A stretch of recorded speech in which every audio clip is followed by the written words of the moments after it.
Hi Longview friends, today we are going to be reading the book, The Paperboy, written and illustrated by Dave Pilkey. Let's get started. The Paperboy.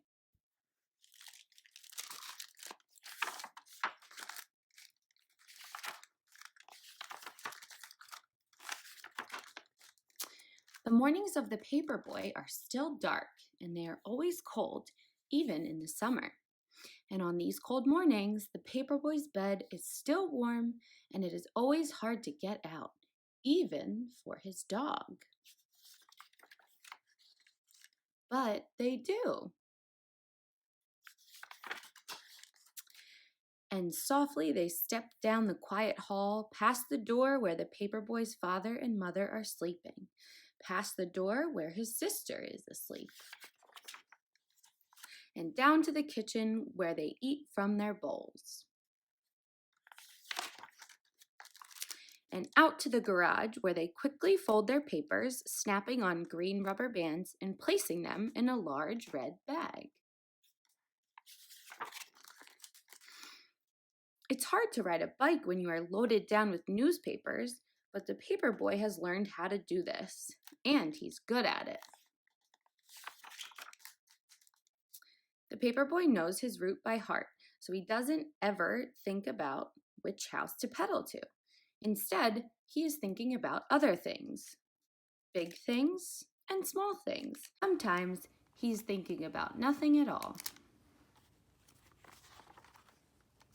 His dog, too, knows this route by heart. He knows which trees are for sniffing.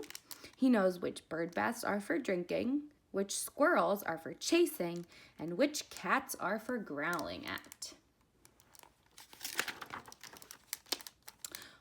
All the world is asleep, except for the Paperboy and his dog. And this is the time when they are the happiest. But little by little, the world around them wakes up. The stars and the moon fade away, and the skies become orange and pink.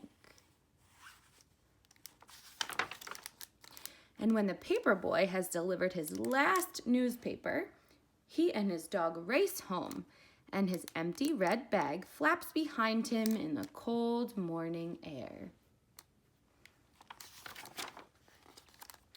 Soon they are back home. It is still dark inside, but the sounds of morning are all around. His father and mother are awake and talking softly in their bed, and his sister is downstairs watching Saturday morning cartoons. And back inside his own room, the Paperboy pulls down his shade and crawls back into his bed, which is still warm. And while all of the world is waking up, the Paperboy is going back to sleep, and his dog is sleeping too. Their work is done. And now is the time for dreaming. Thank you so much for reading with me today. I hope you guys enjoyed it.